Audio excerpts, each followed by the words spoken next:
बाप रे बाप अपना हाथ से लेके खाए में ठीक ना बाटे हो मत नतिया जाना तो ना सके फुआ हई चीज खा ले तो उ चीज बिन बिन के बात कोबी से करा के खोजता नहीं आ ई दिहस त बिन बिन के दिहस ओ त छोड़ा ना नहीं अपनी एथु डलल बड़ी जा अब देखा था मजा कितना चूस के खाए में नैहर का मजे कुछ अलग हवे ए से जा जान त हमारे जाए के मन ना करला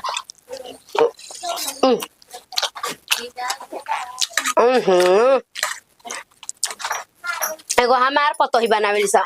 बिना गत्ता गोबर के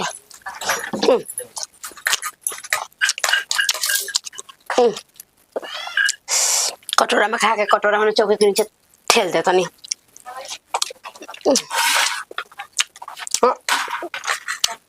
खोले तो सब कुछ बाहो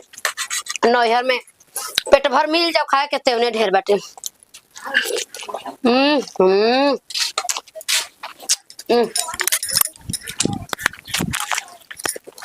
टका तरी दादा मैं कहता ना कि और कटोरा रहित ना तो आई कुल काट काट ए मैया के भुनु भुनु कइले बा फुआ जी हटी जी आई भाई आजी आके दादा पर वो मांगती तरह के ना दिए फुआ जी ई बताई त बना के आदमी धइला सारा के मारे थी क देनी जी आ का बोल तो क्या कुछ वार ला जल्लू त कटोरा में भात के जाता नहीं तनी मार भात खाए खाते के तो कहनी के तनी नीमक छिख लई हे धइल बा त ये करे के बनौला खूब सुघर लागत है रवा फुआ जी कबो आदत ना छुटी जन्नी रवा के आदमी कतना बार कहला के फुआ जी जब कुछ खाए के कुछ पियो के तरवा कोई से मांगी अब ठीक करी अपना मन से केने केने कुकुलाई में केने केने कथी करम आ निकाल ले के आके खा ले हां दो कहनी है ताता काहे कदम हमरा का फुहारे समझ ले बाड़ू जा चुप रही फुहारे समझ ले बाऊजा पल तकारी जोने तकारी ना मिलल हां तब तो ई रौरा खाती बना रहला बताई ना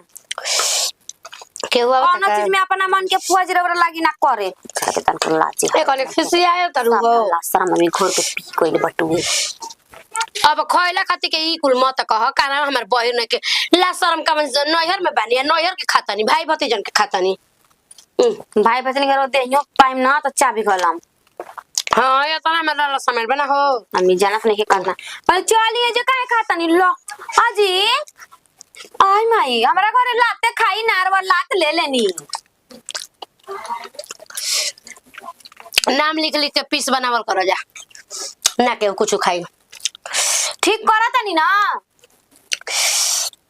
ये बच्चे तो पानी लेखू नहीं आके देथो और ना तो ऊपर से चरा चरा कोइले बाड़ू ई कौन मतलब हवे ठीक अपना मन से खाते तो ठीक वाले के खाई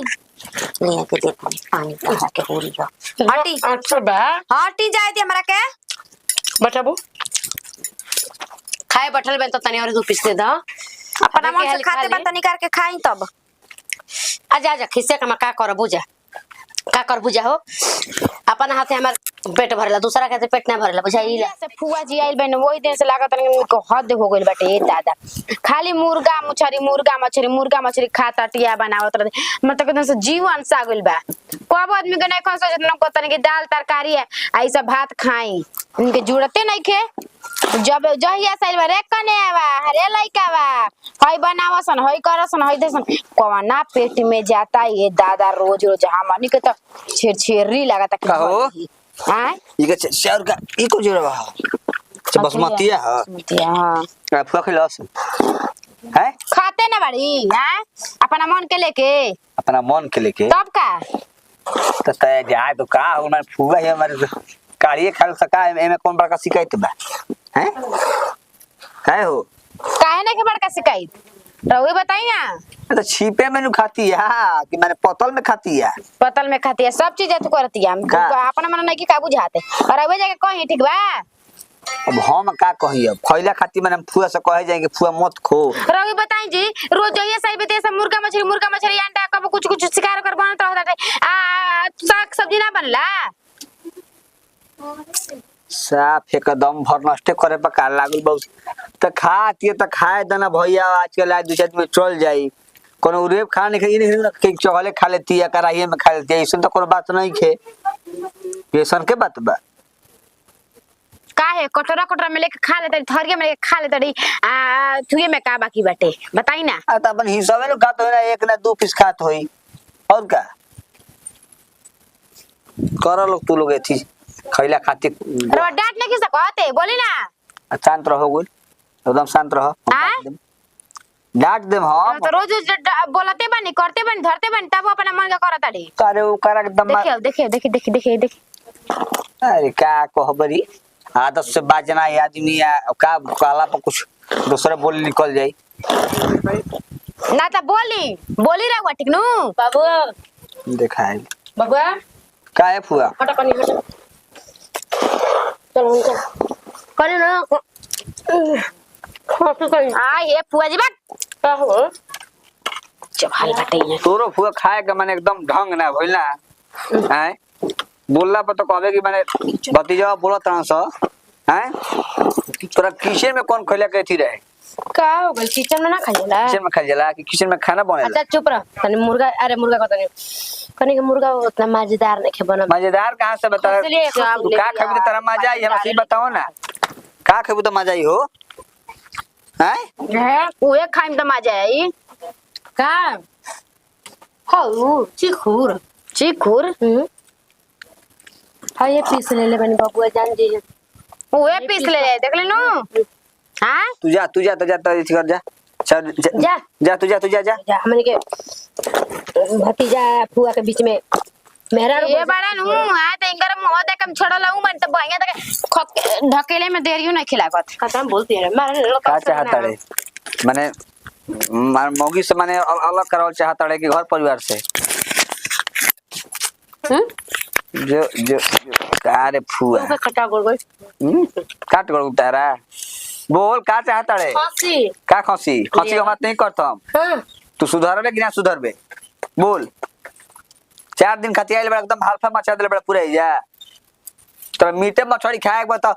अरे पतो हो बोले भाई तो कह कि पतो ये बनाओ से खाए के मन करता बनाइयो से आराम से चौकी पे बैठ के 2 पीस खो इसलिए करता तू तो बड़े के हां घर में बूढ़ पुरानी हमें बानी ना अभी फिलहाल में हां तो आदमी बनावल तो तू पिसना देवेला के देवेला तोरा ना मिलला हैं मिलला कि ना मिलला ऐसे तो बात ना हो सके कि तोरा ना मिलेला वो दिन अंडा आइल तो अंडा मिलल कि ना मिलल तू तो अपने राह लगा देता कि हम काट के अपने से काट के खियाई बहाऊ खाई मैंने खौसे लिया है कि झूठ मूठ के चिल्ला में मेरा कुछ नहीं खसी है मुर्गा पता लाला सवाल बता खसी पता लगा तक कोई में नाके डुबा के मर जेबू तू मुंह तनी ना तो मुंहबू काहे खाती मर जन तो रोई बे तो पेटो ना खराब होला ना ये हैं होला ना खराब रे चुप खराब खोई बे मुर्गिया ले जा बाबा हट ले हटाओ का क्या होता है हमारे करे हुआ। सर से बेइज्जत करवा क्या यार खत्म का प्यार खत्म ये प्यार हो प्यार को जला सही फुओ जी एगो आइल बाई ना त अलबत कइले बानी बुझाता कि कुछ मिलले नहीं खे एकदम का जाने का मम्मी जी ई कुंवार रहनी ही त कैसे एजा रहनी ही समझे में नहीं खे आवत हई त दूध जर के एकदम एथु हो गल बा ई नइखी करत नु कि ले जाके घर में रख दी ना त इहो देखम फुआ नु त छालिए कुल भइल बा ओकरो के मार घलम हमरा त कुछ समझ में नहीं खे आवत एगो त आतना गर्मी लागत कि कुछ करे के मन नहीं खे करत अजी दीदी जी का है बोला जतनी चटनी पीसे रौरो खाइम चटनिया त कहीं जाके बना देतन चटनिया रौरो भर के चटनी पीसे काहे चटनी आ का हो गइले तू मुर्गा बना रहल त चटनी एथु करतड़ू अलोता में बैठ के अपन खाता री के किचन में के करा पेट में हाल अच्छा माई रहेला फुआ जी ना तो दोसरो कोई बा का घरवा में आही हो राम मामा हई देखो माने सही के हमारा नइखे बुझात ना कि साफा मिलले नहीं एकदम साफ दलिदरे हई का दलिदर ना महा दलिदर हई बुझाइल मार बैठ के पीस छाटा ताई के कौन पीस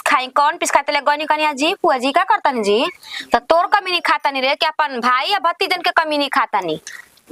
दादा तो भाई भतीजन के खाते त आखिर का जाने बेटो पतोहिया बोलावत नहीं खिसन आ कि जाते नहीं कि हमरा त कहीं बतिया नहीं समझ में आवत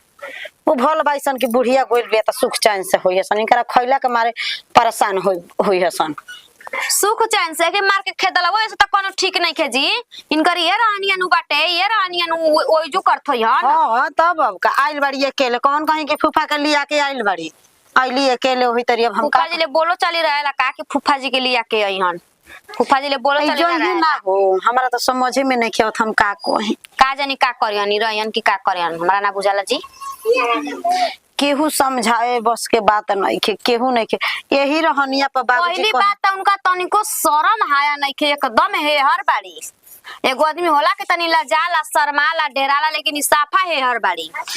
का जाने दादा लाज नहीं खेलागत बुझाते नहीं के हम का हरपन के एगो हद होला। अरे मेहरानू के देखी हो चोरों में के है निमन सामान देखियन क्रीम पाउडर बैग में कस लेली उनकर लूफू त तेल मसाला तो जा निकाल तो हम चुरा दी ताला मारी ओकरा के ना बनिया ना रहिया ना बनिया ना खाई वो तने पावर बात बतियाव तनी त तनी फुआ के बगे दे देला बगेदी काम छी माने अपन मन लाजे नहीं के ओकरा तो काहे ना बगेदम जब लाज नहीं के त काहे रो लाज नहीं धरावे के चाहिए। ठीक कहत तू तब कल छुट्टी आदत त ना हमरा के बुरा होता को घरी आदमी एथु करत रही बनाइले जा बना के धल जाई कहते कि चटनी तब तो निमन से आदमी बनैला सही आदमी चटनी भात खाओ आ मुर्गा खाई हम रौरे बताई तो मुर्गा बनल तब जाके हड़वासा तई में अपन अब चटनी पीसी न तब। हां पीस बताओ पीस चला हो काजन कैसे पचा लेती है कहती है देहे फूलता तो बीपी आई होता तो कम होता है दादा बीपी गैस के रोगी है कहली कि हमरा गैस भइल बा कुछ नहीं खइला के भइल खाली डरामा कइले बाड़ी कुछ नहीं के भइल जकरा कुछ होइत ना वैसे ना रही त साफे थिनियन हो गेल बिया आ तनकी दे खाए के बेर तो कितना तेज हो जाता है कर दे करे के बेरी ना खाली बुझाता कि ना हमरा हई भइल बा हौ भइल अब का करतारी करे के बेरी कहतानी तब का करतारी भरवा ए ना पहले आवत तो करतो रहे ऐसे खातो ना रहे अब तो बैठा ताड़ी करत का बाड़ी गांव घर त हंसता गजब फुआवा आवेले त रहेले जे हातना दिन त गांव घर त हंसता का कही जे बहरी तू त घर में बड़ हम त बहरी निकलत है त सुनत नहीं नो अब करके थी कर हटाबो माई बाबू सुनत नहीं नो चलाइले बने काले कौन थी बड़ू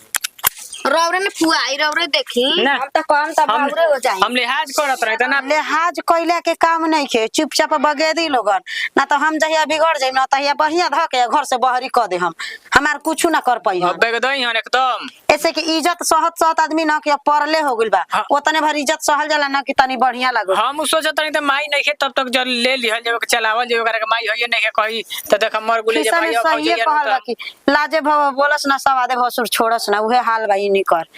बोलत आदमी नहीं के कि फुआ है जौन बोले के बा बोला जा कर जा हम अब देखो विधि व्यवस्था ओकर बनावत नहीं ना त अब हम तो पूरा बढ़िया ला पाह लगाई हम थोड़े ना छोड़ब मर करत रही है करे खातिर ये आदमी बनाई बढ़िया खिलवड़िया सब नु ढूढ़त रहत या फुआवा कि केने का सामान रखल बा आई देखत नहीं कि हे जगह ही रखल बा लड़की के सामान अब लड़किया देखे त कितना खिसिया यार रोई ई सब लड़किन के सामान है ई सब तू करे के हो बक्सा में कैसन कागज पत्र रखल बानी कैसन की कागज पत्र रखल आ देखत रहताड़ी कि का करत ऐसन कैसे रखल बैसन सब माई सामान नहीं करा के कैसे हमार तो नाक की पानी भैया हम पी लेतन हमरा बुझात नहीं कि करा के कौन दवाई दे है कैसे रट के रखले बाड़ी ऐसे अट के रखले जरा हो फुआ के हां चलो सजा के मैं रख देना त खिसियाई ऐसा नु कि का कहे के देखो ए कन्या हाँ दीदी बोले का करतड़ू बोले जी कुछ नहीं कर देखत नहीं के का हो लड़की गजब कहबू इहो लड़की इतना किन देतै सन कि मन औजा देतै सन है ना देखत किन के रखत ऐसन खालसा नासत अड़ीसन है बताव देखो है लेकिन कुछ महंगा मिलेला हो बढ़िया मिलेला देखत तू किन के कुल नास रख दे तड़ी रख देतने ओकरा त खेलड़े खिसिया लगी हकड़े ले है आ सुना कनी है कि माने अरे जइहा ना हो के फुआ जी तब हम का करे बोले ए भाई हम का करी? जा गइल भाई एगो सोचला बनाता खा लेली मुर्गा चटनी पीस खाई लोग हमरा बस के बात नहीं के हम का कही तो वेनु कहतने बताई हम का करी कुछ करे के नहीं खे उदबास लगाव कि फुआवा नहीं जा रहती 4 थरिया खाती है करे के का बा फुआ के तो उहे कहतनी ऐसन उदबास लगाव जो के ना रही ना फुआ ना खाई। देखी दीदी हमारा तो ए बात पर बरत बहुत खीस है। एगो हमें उदबास लगाई और सब बदमे नहीं कौन घरवा के। अच्छा तो एकर मतलब तू मीठे मीठे बाड़ी तो कह के फुआ और से बानी तो कह के खियावा। दीदी हम मीठे मीठे में और से नहीं की बात सोच ली ठीक नु। हमारा खाली नाक की पानी करा से पी ले बानी जीव हमारा हैरान एकदम से हो गइल बाटे। सोच ली रहुआ हमें कहीं बात कहतनी कि सुनो हमने के अपना में समझा सलाह कर लिहल जाओ आ क के अब फुआ के कोनो एथु लगा के बगे दे दिहल जाओ एकदम कुकुरा नियन दुरावल देखी ना उही जे टिक न सकी हन ई एगो सोच लिह। ठीक कहता नहीं दीदी रहुआ रहुआ तो बड़ा ऐसे ना पहले कहली बानी ऐसे कि अब हद हो गइल बा अब ऐसे ना केहू करेला इहे बताव आना त के क के खियाइबू तू। हमारा पास के बात नहीं के समझनी कि ना रहुआ कुंगरा खियावल करी या पियावल करी हम खियावल पियावल ना करबू तो जौन कहतनी जौन चुपचाप मान अब हमरो सहत न लाजे एथु करत करत कि अब आज जइहन काल जइहन परसों जइहन करत करत अब उ हिले बस के बात नहीं खी जले ना बगेदाई तले उ जइहन ना तू न कहत दीदी चली हो एगो बा अगर रहुआ चली बजट घर के बानी रहुआ कुछ टाइम लुलु कुकु ना कल जे ना त उहे जैसे हिलिहन ना हम देखतनी चली चार थरिया खाए के बा रहे के बा पेटे खैनी पेटे जियनी ओइसन आदमी के का अरे रुको हो डांड को खाता उठ नहीं के जात आई हो दादा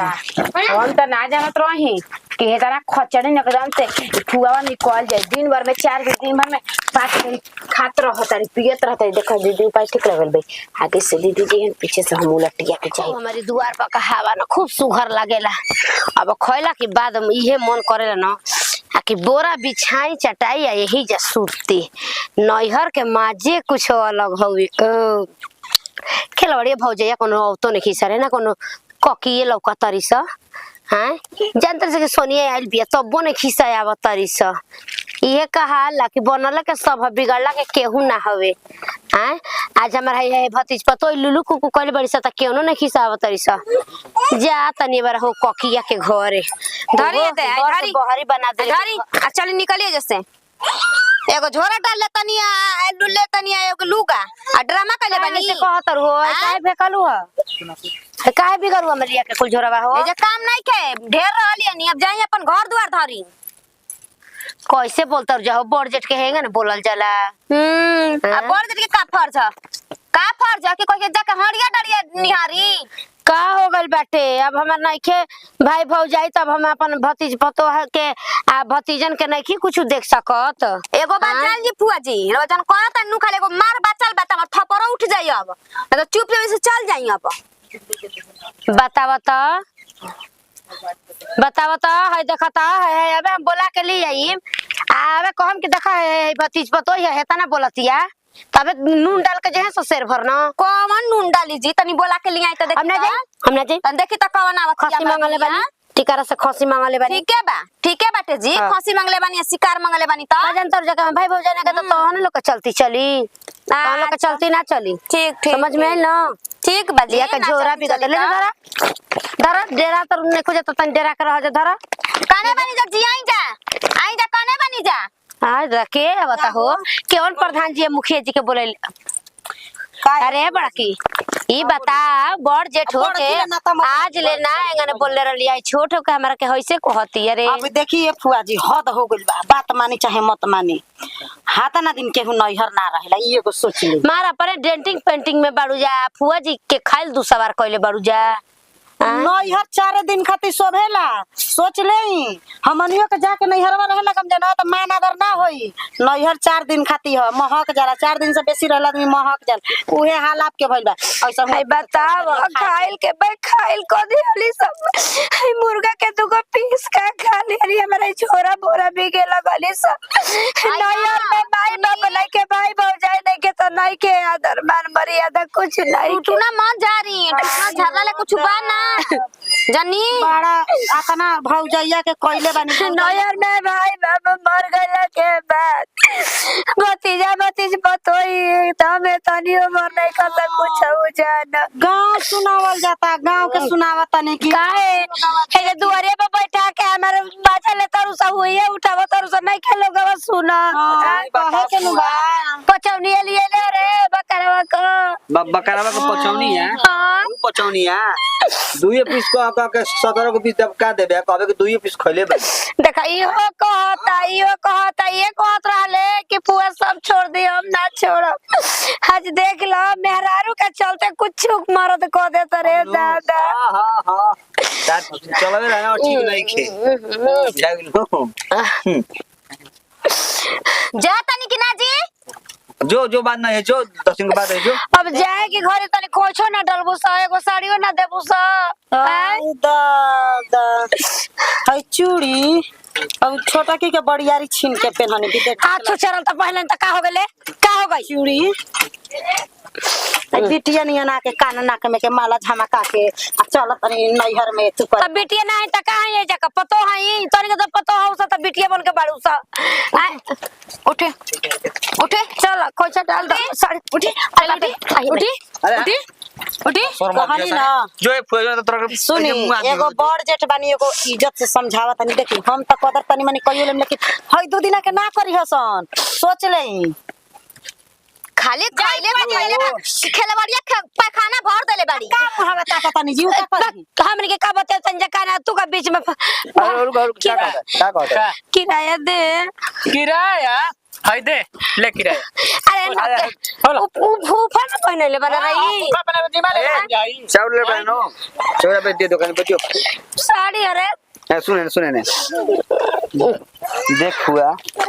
तोरा के हम बड़ा मान जान करतन कैसे लइकाई में हमरा के गतरे गतरे तेल लगोले बड़े लवटे क के उहे हमरा याद पर तोरा के मुंह तो केवन का कि मेरा से लड़त रे दगला लड़त रे फुसुर का बतिए बताओई हां तो तो होनी के 10 धइले बड़ सब कुछ होता 10 दहड़िया मीठ भइल बानी लाई खुशी लगावा तनी बड़की गाड़ी से कोनी नयर से उधी आते है जाई रे। अरे चल गाड़ी पे बैठा दे, मैं उतरिया तो पैसा दे दियो जा। सड़िया ना दूसरा के पहनले बानी एजे के पहनले बानी लगन ना होकेला ससुरा के पहने के ना नहीं गाड़ी भाड़ा दी हम तो ये